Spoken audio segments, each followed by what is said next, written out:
special finance meeting to order. The date is the 23rd of October. The time is 2:02. With us today, we have Alderwoman Bade, Alderman Bugg, and myself, Alderman Franco. Madam Clerk, is there anybody from the public wishing to speak? No. Okay, we'll go right into the agenda item, which is 24-0782, review of the proposed 2025 city budget, public facilities. Thank you. Good afternoon, Alderman. Jim Burchell, Chief Public Facilities Officer.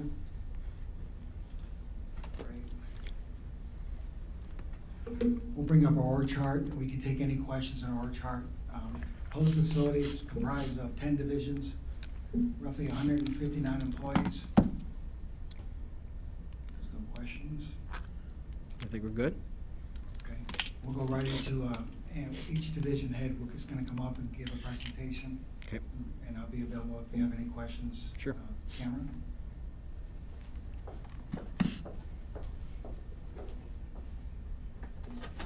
Good afternoon. My name is Cameron DeBoer. I am the Animal Control Manager. So some highlights from this year. We're on track to double our transfer numbers compared to 2023. We have the highest numbers of animals reunited with their owners in a single year since 2019, which is amazing. We've updated our animal assessment protocols.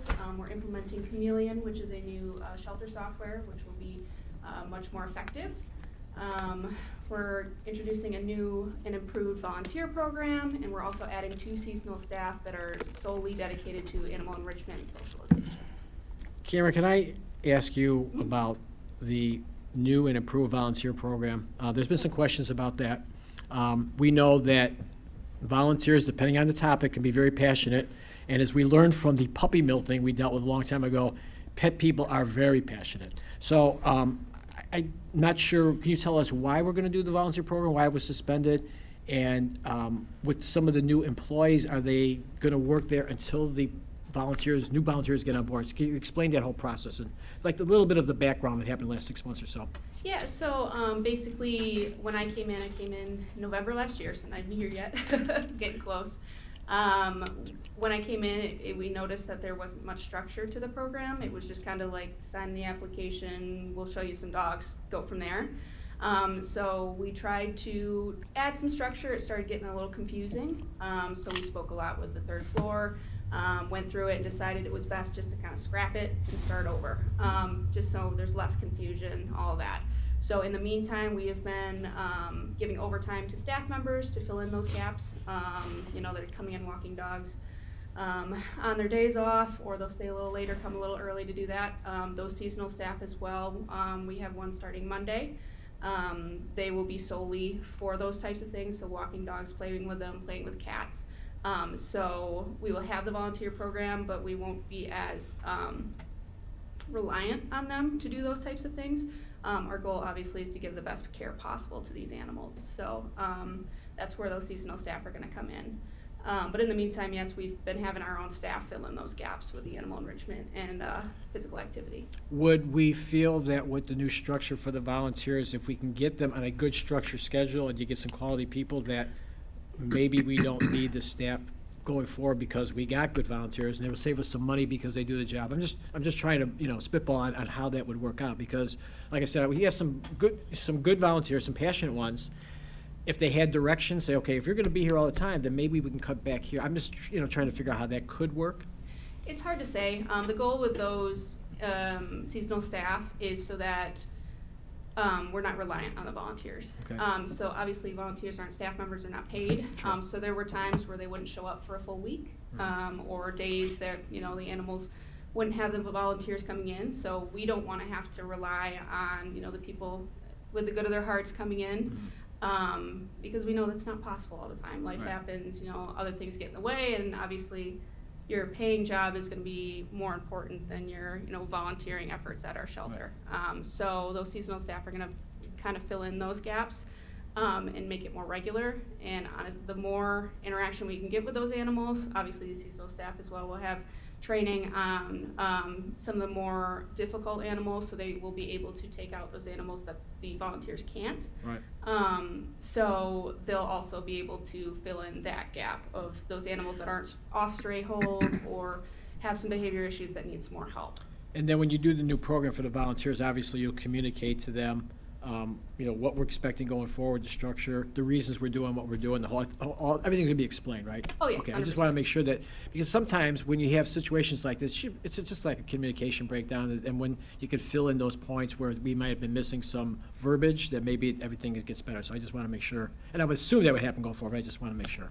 Okay. Yeah, we're making sure we get everything sealed up. We're working with legal and IT and communications as well, just to try to get everything set so that when we bring volunteers in, that program is solid and we can Right. start them running. Okay, all right, thanks. Alderwoman Bailey? Thank you, Chairman. Seasonal staff, so is it during summer or? So the way we have their hours laid out is, obviously they can't exceed those 1,000 hours. So each of them, they come in, they're scheduled to be 4 days a week and kind of split up so that each day is covered with at least one of them there. And they won't exceed those 1,000 hours in the year. So the goal is that they'll be able to go year round for that care.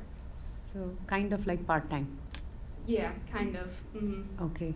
And how are you going to communicate with the community about volunteering opportunities that are available Once at we animal get- control? Yeah, once we get the whole program set, our plan is to get with communications, and they're going to put out a whole release about it, make a cute video. That's the plan, at least for now. I don't want to speak for them. But that's the plan, is we're going to put out a big call for volunteers, explain the process, explain the application, all that fun stuff. So we are going to put it out once we fully have it done, but we're just not quite there yet. we're getting And close. age limit? So age limit is 18 plus. 18 plus. If you're 16 or 17, you can come in with an adult. And- That's just for liability reasons.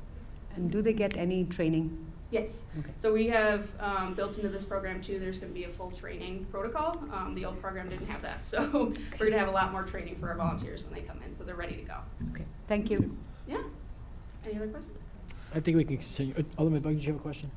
Just a general one, to piggyback off of what Alderwoman Bade asked. When you put out alerts, and you'll do that with the volunteers, but, so you have a program right now, don't quote me, of $25 cat adoption through Halloween. Yeah, through the end Is of that right? October. Okay. So for us, on this side, it is, although those things come through communications and they go through all those bells and whistles, it's very helpful for us if you send it directly to Mr. Jacobs and he sends it to us and then we send it to our wards. Because we get so many things coming our way that if it comes from him, we know, okay, we got to look at this, and then we can get it out quickly.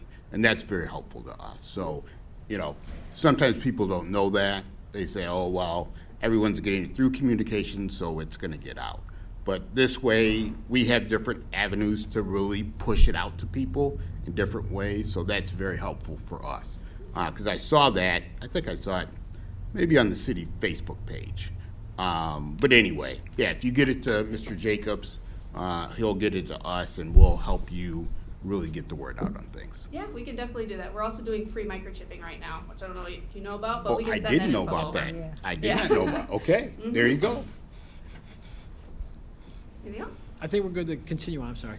No problem. Mr. Chairman, Oh, I'm sorry, Alderman Donnell. quick question while we're on this. Sure. And the chairman is correct. We do get a lot of comments on pets. There's a lot of passion there. I know that in the past, you had a relationship with the Humane Society. I don't know how, if that, and that was several people ago, so I know that you weren't part of that. The other thing, if you could comment, if that's ever coming back or going to be something you're going to use, and and maybe you're going to talk about it, but the whole reduced, animal health care, spay, neuter, all those type of things, I assume you're still doing those things as well. So the spay and neuters, unfortunately, no, because we did those for free for the public. At first it was for pit bulls, but that clinic pulled back on that, and then we were doing cats, but that clinic stopped working. So we unfortunately don't have that program at the moment. We are always looking for clinics that'll be open to those types of things, but at the moment we don't have that. We have the free microchipping right now. We always do low-cost microchipping, low-cost, a couple other low-cost services as well, and then we have Just Animals that comes into our facility that helps with vaccines. So we're always looking for more options to add to that, but at the moment those are the only ones we have. So the key is finding a clinic that will partner with you on that type of, Yeah, that would be willing to, because it's a lot of work for not a lot of money for them, which we completely understand, and also the types of animals sometimes are not always what they want. So it would be a matter of finding a clinic that would be able to offer that type of all right, service. thank you. Okay, we can continue, Cameron. Yeah, no problem. So some initiatives for 2025. So we're going to continue improving our shelter amenities, continue increasing animal transfers and adoption rates, increase our pet registration and microchipping, expand our social media community outreach, and of course improve our animal care. Our goal is always to continue improving and becoming the best that we can be. So with that, we are looking to replace our 2 industrial washers at the shelter. They're over 8 years old. They break down constantly. We have someone in to fix them at least once a month, so we're honestly draining more money trying to fix them than getting new ones at this point. These are extremely important in our day-to-day activities for sanitizing hard toys, dishes, things like that, so we don't spread disease. When they're not operating at full capacity, we either can't fully sanitize things, we have to hand wash them, or they're not reaching the heat that's needed to kill that bacteria. So it is extremely important that we have working, functional dishwashers. Another thing we're looking A question on that one. Go ahead, Buck. Of course, I'm thinking about in a home, but these are industrial. Did the new ones have a useful life of longer than 8 years? 'Cause I don't know, it seems a little bit on the That- short side. That I don't know. These machines do take a lot of wear and tear at our facility because they're used 30, 40 times a day, Wow. both of them, just to get all the dishes through, and they don't get a day off. So that's usually what we see is, they get so much work put in that, they end up dying. These ones have lasted quite a while. I don't know what the new dishwashers look like as far as shelf life, but yeah. Okay. The next thing we're looking to replace is our power washer. So this is used daily to clean floors, dog kennels, all that stuff.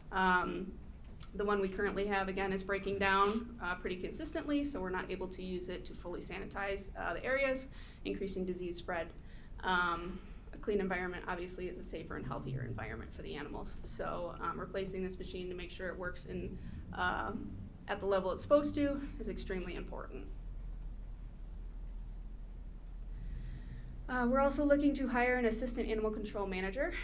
So their job would be to watch over the shelter. So supervise, train, and develop the kennel staff, make sure they're operating at the highest quality possible, ensuring additional animal care, making sure that they have all of their veterinary needs covered, behavioral needs covered, temperament testing the animals, things like that. It'll help us decrease the length of stay for animals because they will be able to watch them day to day and find the best path for them out of the shelter. It'll ensure our kennel records are complete and accurate, and increase our positive outcomes. We're also looking to purchase an industrial washer and dryer.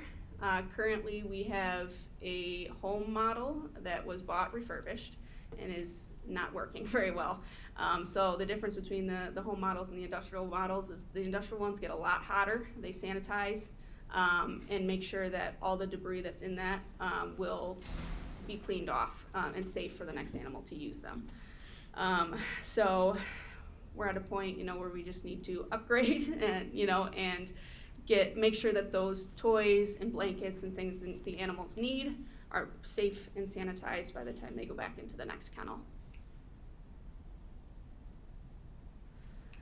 We're looking to increase the hours of our 2 part-time kennel maintenance workers.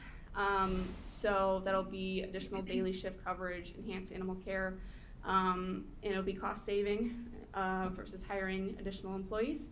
Our part-time employees already pretty much work full-time hours because of the overtime they have to do. So this would just help, them. It would cover them, give them the full-time benefits for that work that they're doing, and also ensure that there's people there for those needed shifts. To give you an idea, they say about 15 minutes per animal per day is necessary for their care in a shelter.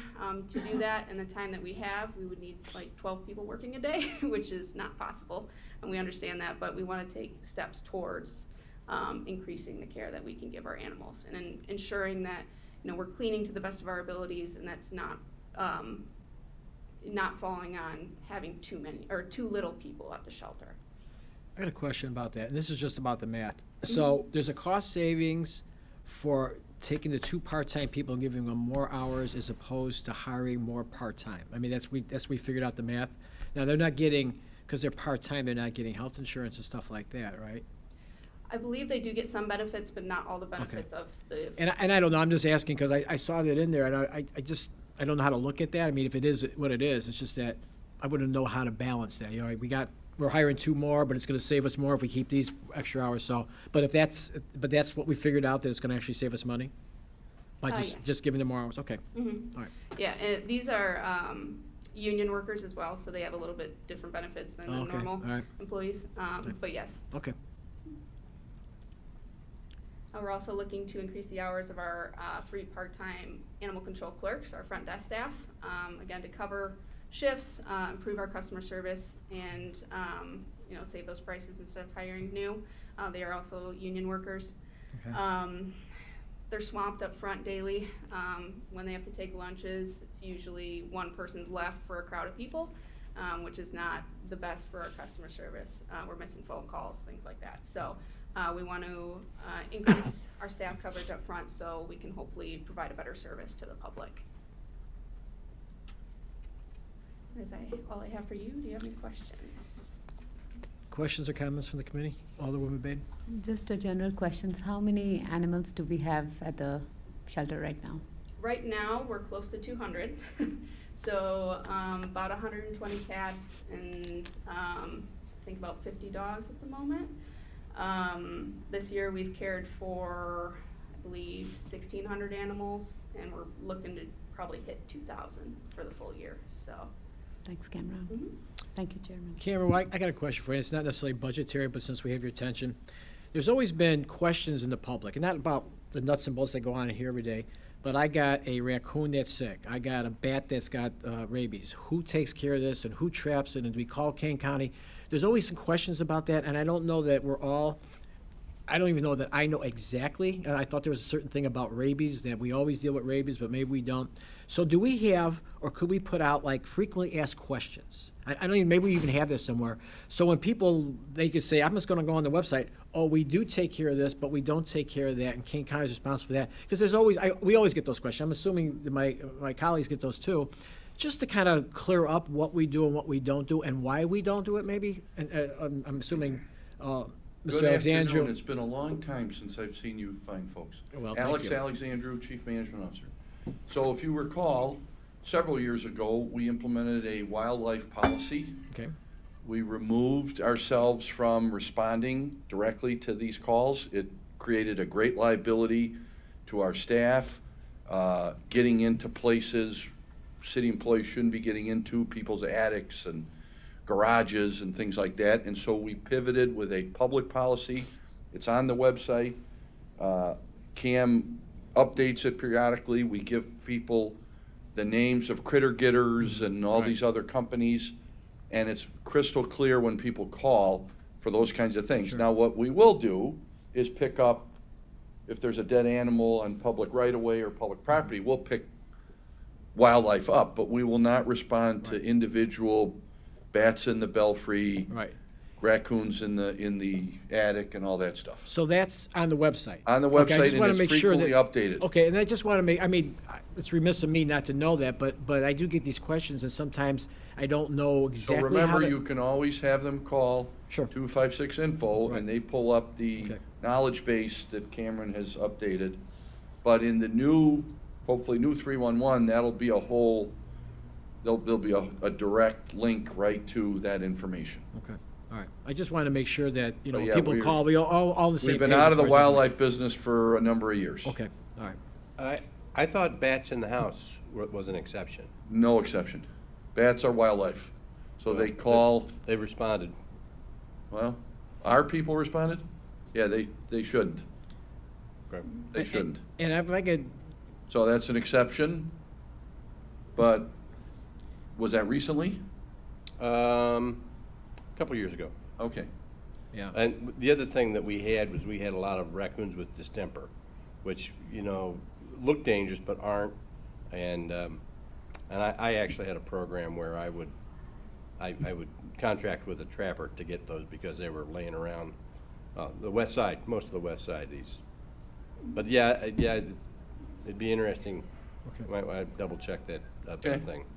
so just to go along with that, I thought at one point, maybe we got rid of this too. It was always about the rabies, potential for rabies, that we said, if it's a rabid animal, we will get involved, but we don't even do that anymore. Is that correct? Okay. No. Because I remember that was a thing back, that was the trigger, I guess. If it's rabid, that's why we go after bats, because it's more potential for rabies.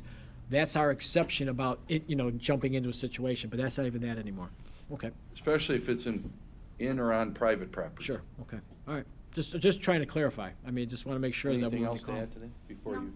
Yeah, it's basically public way is where Sure. we'll do it, sick and injured, deceased. If it's on private property, we recommend contacting a trapper. Sure, On our okay. website, there's a list of trappers under the page wildlife. Okay. And there's also a page on bats and coyotes Alright. that we try to Okay. keep updated, so. All right, all right, appreciate that. Any other questions for Cameron? Thank you, Cam, appreciate your presentation.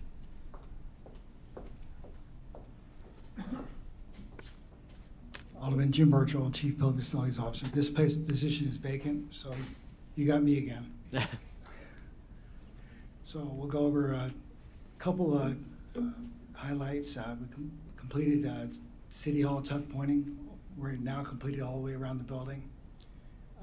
Improved City Hall Water Street entrance. It's got the new awning on the side there. Restored the guard masonry and windows. That's one project I'm really proud of. If you get a chance, look at especially the castle area. It's all new and it's all tuck pointed. It came out unbelievable. The HVAC units, RTUs at APD and Animal Control, our purchasing did a great job. We went out to bid and put them all together. We got a really great price, and we were able to do all the units. So it was actually 6 RTUs. Completed Human Resources Office remodel, a small project that we did, and that came out pretty nice.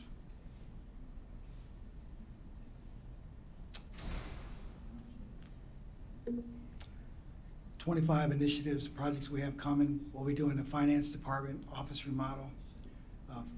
Finance never asked for anything, so we're gonna do them right. We're gonna make that project really, really nice. So I'm excited about that project. City Hall improvements. We have some coming where we're gonna be doing the entryway for the first floor here, but I'll talk more about that when we go. Customer service remodel. If you walk in customer service and you walk in, there's really no rhyme or reason where we're going. So we're gonna redo the front office area, so when you walk in, you have a vision where you're going. So that's more to come on that. Facility infrastructure improvements.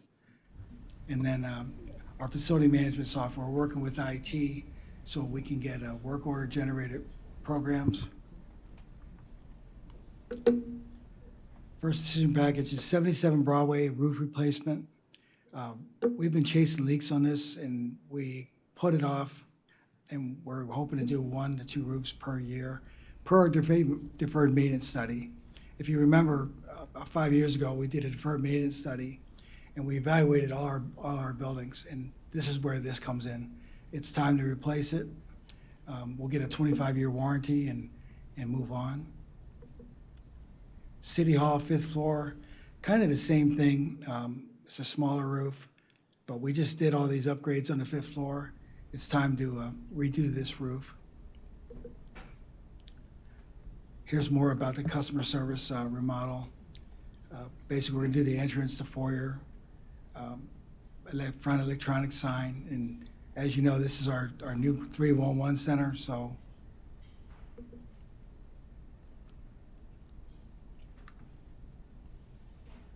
Question on that one. Alderman Bug, go ahead.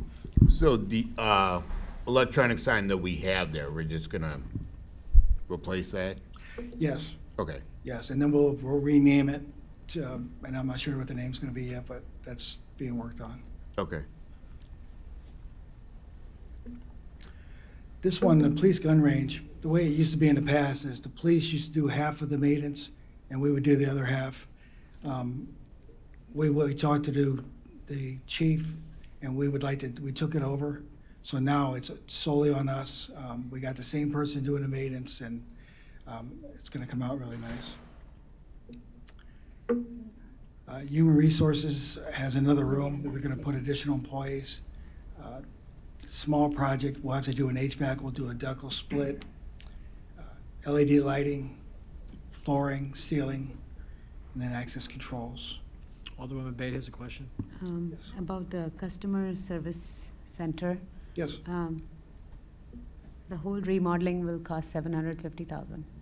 yes, Okay. yes. It's a small remodel. We're gonna do the conference room, make it modern, blow out a wall. There's a couple storage rooms, we'll blow it out the walls there, and then redefine the counter and bring it this way, so when you walk in, you're looking right at, instead of wondering where you're going. And there'll be wayfinding signs as well. On the side, for additional parking, on the west side of the building, we're gonna put a parking lot. And then I know somebody will ask in the future, we're gonna put electric charging stations there, for future expansion for electric vehicles, because we all love electric vehicles. So the backside parking, you're talking about It'll be a new parking lot on the side. the access is from Gregory Road? When you come in the front, you got the front parking lot. It'll be to the left side of the building as you're looking at it. Here, okay. Yes. Okay. Mr. Alexander, you have a comment? Please, Sure. just to add on to what Jim is saying, it's not just for customer service. Obviously, we are shooting for March 11th, 3/11, to launch the new customer service. Can you go back to that a second? Sure. We are also looking, and I think I may have mentioned this at some point publicly, but we're also looking to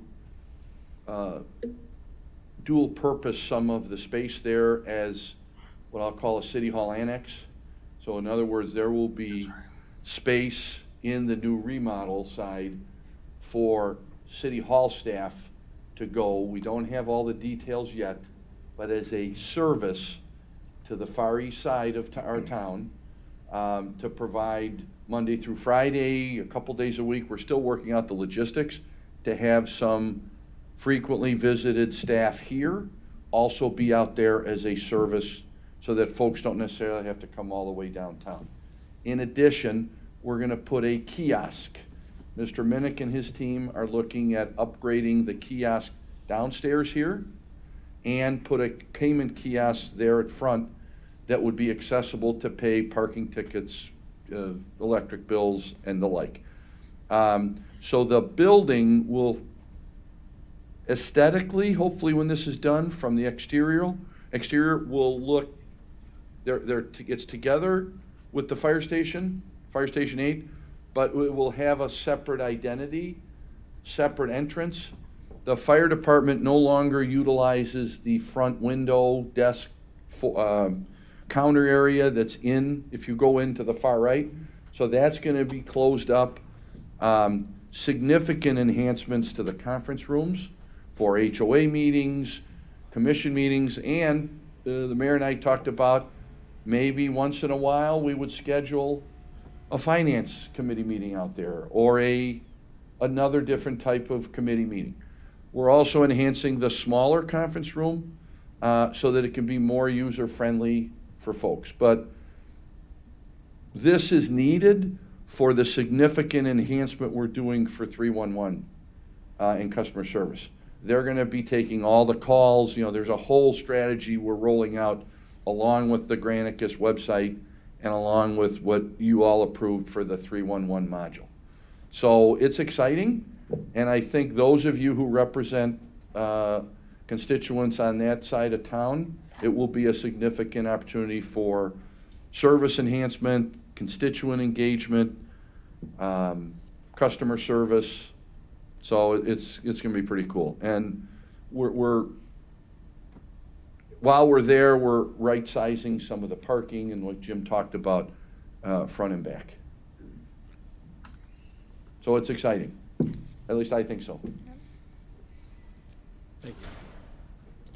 All right, I'm a little excited too. Just throwing that out there. Don't get too excited. Contain yourself.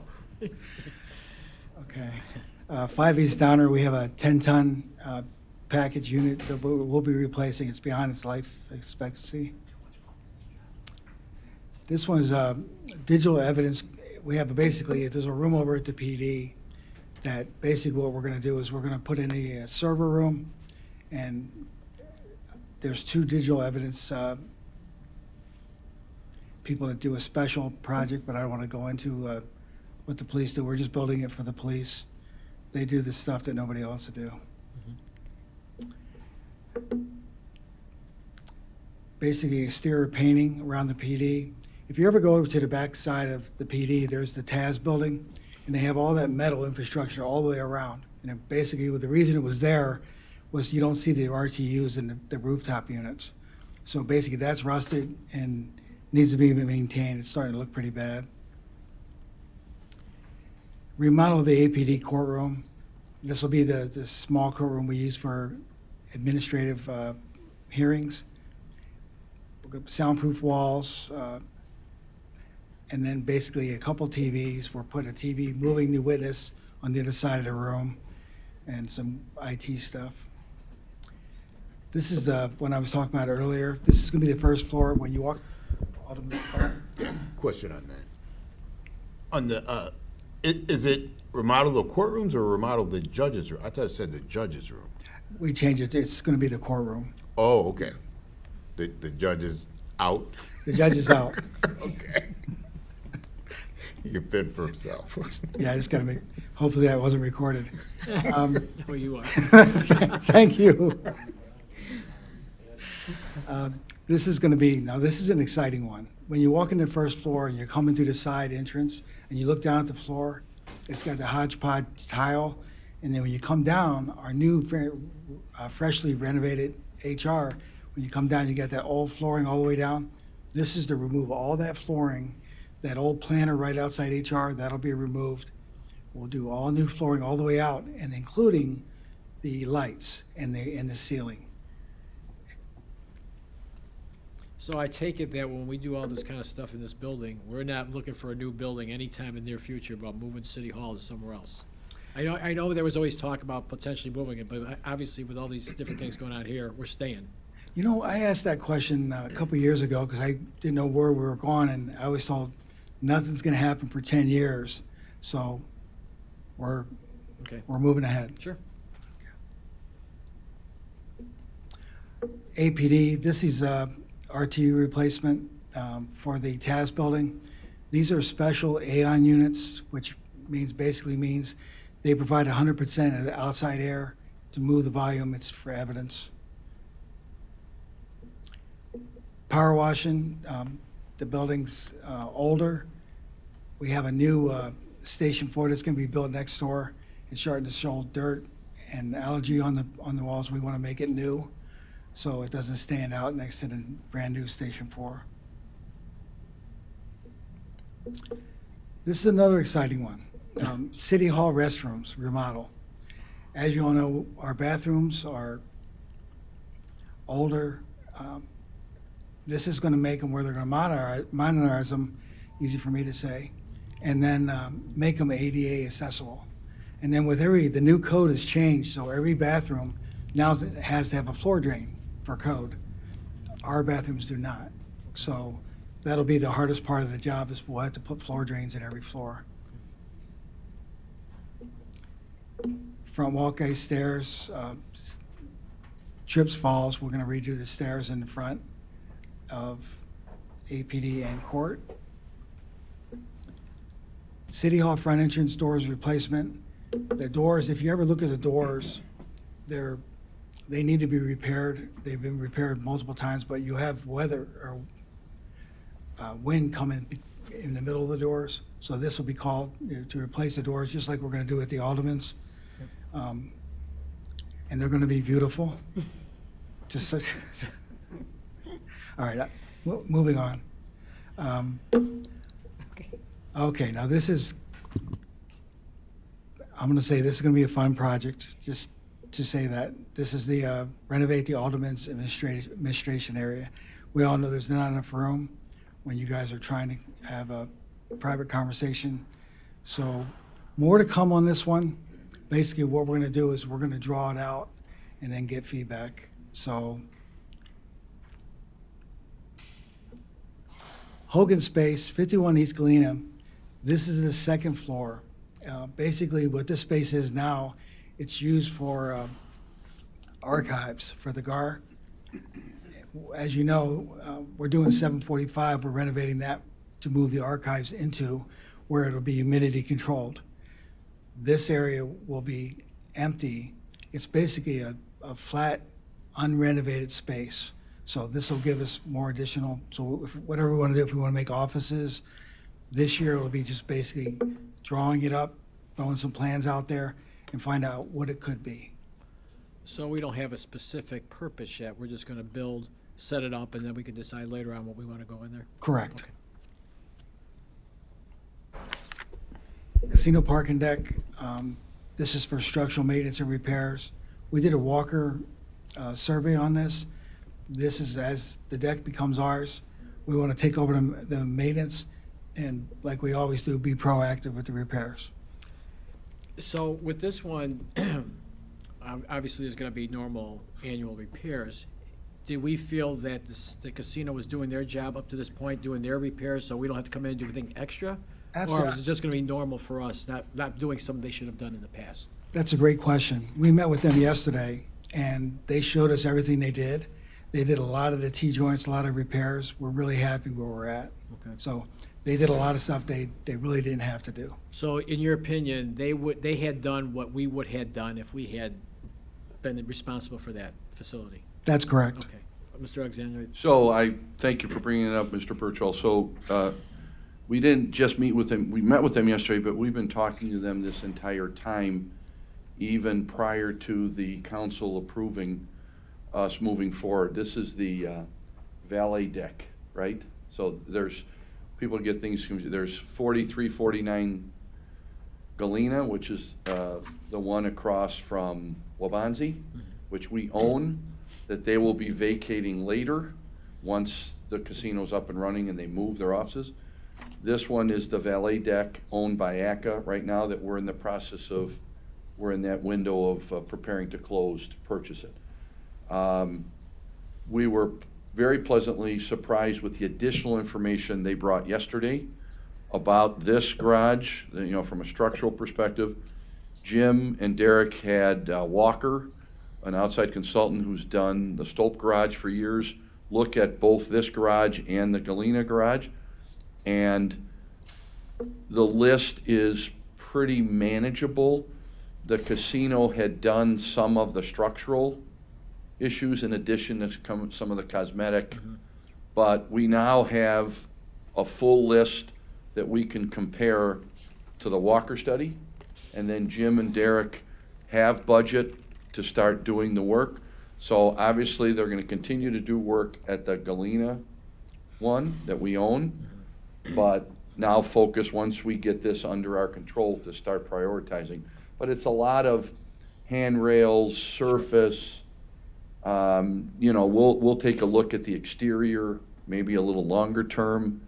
I know people aren't crazy, I'm not crazy about the salmon color and the sort of the appearance of some of the concrete. But we're also looking at removal on the riverside of the old marquee. So that's still the responsibility of the casino. But we have some logistical issues that Jim and the team and Ken Schroth are gonna work, because we'd like that removed. So we're figuring that out. But this will be, like Jim said, a multi-year project in the capital. All right, thank you. Okay, City Hall, Water Street painting, a lot of activity. We're having some restaurants open up, so what we'll be doing is, we'll be painting window frames, columns all the way down.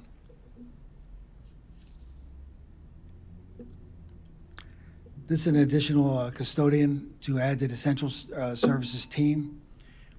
The custodians, what they do is they do a lot of light maintenance and a lot of setups everywhere. So this is gonna help us do work orders a lot faster. Central Service will add 2 additional vehicles. Always looking at EV first or hybrid. That's, our fleet does a great job doing that. And if there's no other questions, I'll turn it over to, Any other questions for Central Services, Alderman Bug? I'll let Alderwoman Bade go, because I know what she wants to ask. Alderwoman Bade, you have the floor. First, I wanted to ask about the timeline for the customer service center.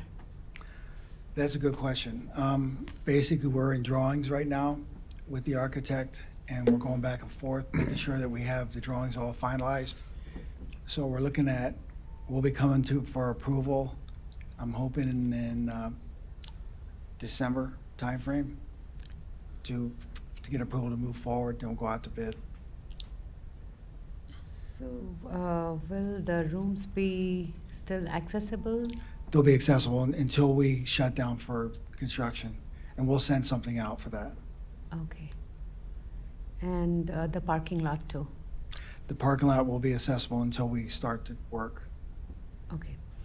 And the other thing I had was about the parking lot, the garage, the parking garage that we will be taking from ACA. I thought till 2026 casino is renting it, but we start our work in 2025? Let me get Alex on that one. Alex is the timeline guy. I'm sorry, Alderwoman Bade, what was the question? So I thought casino is renting the parking garage till 2026, early 2026. So the casino will be, they're still gonna be operating out of both garages Okay. until they move.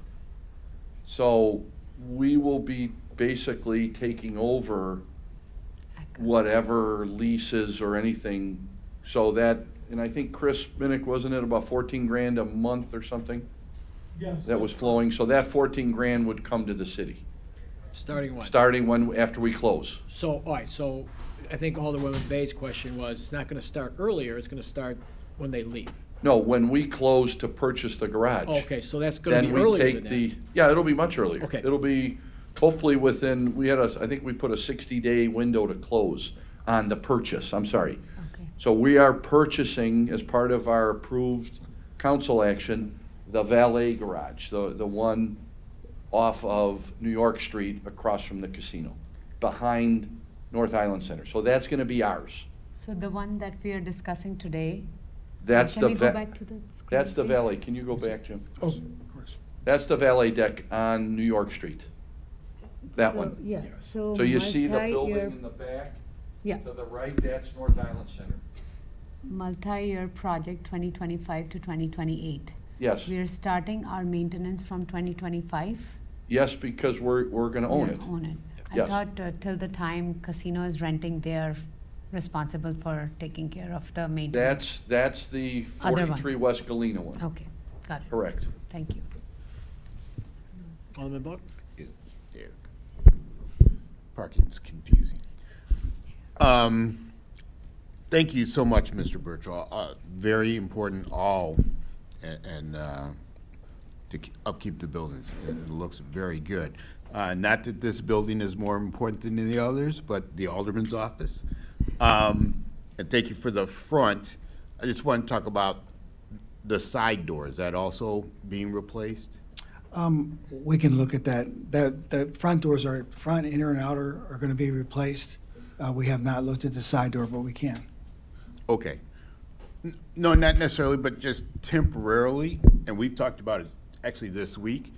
It's not latching, so there's times where I'll go to open that door and it's already You're talking about unlatched. the exterior or the interior door? Which one isn't The latched? side door, The exterior. yeah. So can we get Yeah, somebody over absolutely. there? Yep, consider it done. Has that been reported, do we know, to the, has the staff reported it? We'll take care of it. Okay. What? We'll be good. She did, she called. Oh, you did? Okay, can we, Yes, all right, perfect. okay, But let's assess it, if it needs replacement, got it. we'll replace it. Thank you. Okay, thank you, Jim, appreciate your Thank you. Thank you presentation. very much. I'll turn it over to Chris Linville, our fleet superintendent. Good afternoon, Chris Linville, Superintendent of Fleet Operations. So some of our 2024 highlights are the addition of myself as the superintendent. We have acquired some electric vehicles and lower emission vehicles. With your help, we've replaced some of our shop equipment, a blast cabinet, and a parts washer. And we also added a mobile welding unit so we can do more mobile welding around the shop.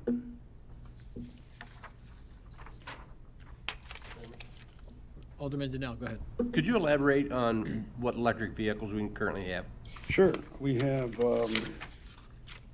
we got a Ford Lightning and an E-Transit.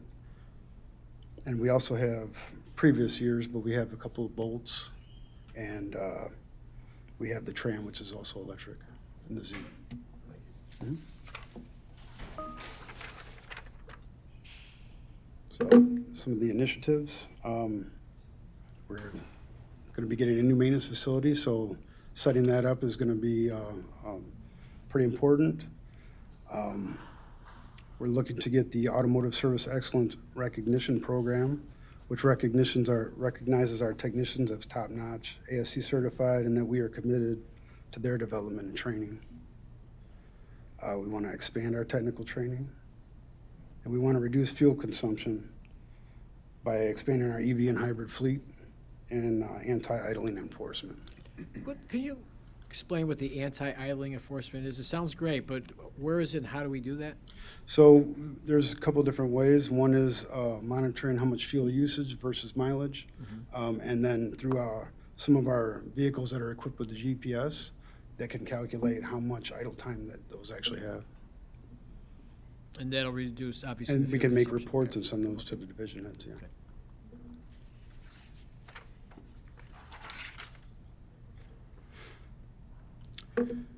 And then one of our decision packages to add additional lifts at our new facility, which will help expand productivity and capability.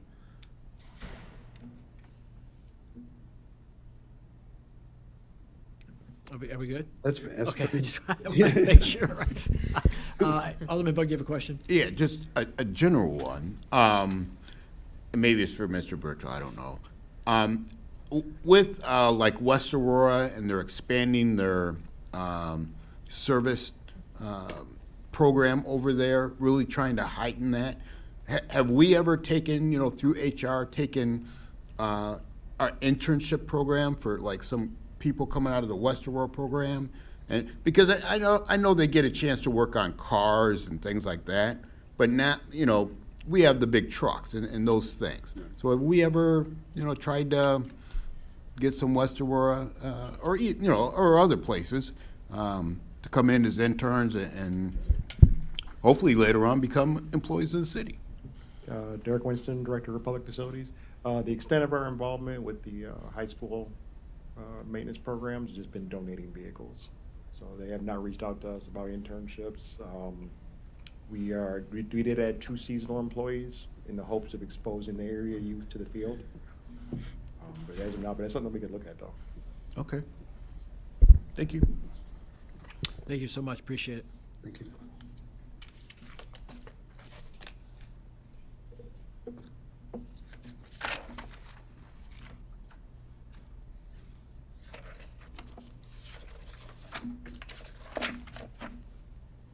Okay. So for the MVPS parking decks, some of the stuff we got accomplished this year, we installed a nice fifth floor gate. It's very rugged, that'll, kind of secure that area from unwanted activities. And then we do open that up when needed, with extended shows. We're currently upgrading the parking management system, and we are instrumental in establishing the Stelp Island Theater modifications for their open.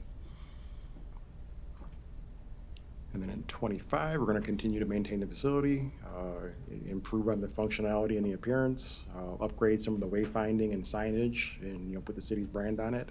And we really want to assess the parking management system, and especially in light of us acquiring the 2 additional decks, and get something a little more modern, and maybe one of those signs out front that shows the available parking spaces. And as you drive through, it has those green and red indicators for open spaces, and maybe look at some mobile options. Sure. Nice. Okay, so, and then this is some of the same parking deck maintenance as the casino deck. Put across a couple of years there. And then also we want to continue, we finished the west side, with the gray, some of it for the theater, and then this to continue around the rest of the building. And then throughout the whole facility, actually the stairs, the railings, and really refresh it, make it look nice downtown.